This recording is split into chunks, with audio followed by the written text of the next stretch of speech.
Just to give you guys an idea, went and got a sump pump, and so this is the water that the sump pump is pumping out. Nice little flood in the yard, and you can see how much water we're really getting out of it. I have the hose running out of the window.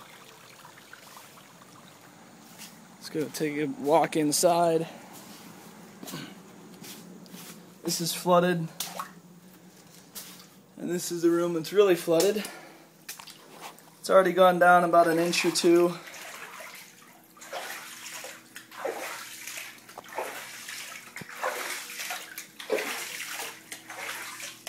So there is a sump pump down there, but I don't know why it wasn't working or why it didn't work.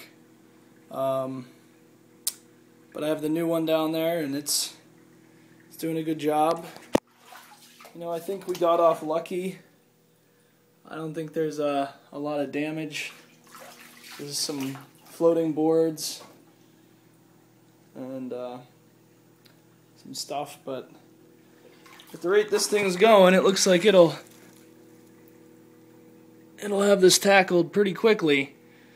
So dehumidifier's not broken, it's working fine. And so at this rate, I bet you in about 15-20 minutes it'll be we'll be good.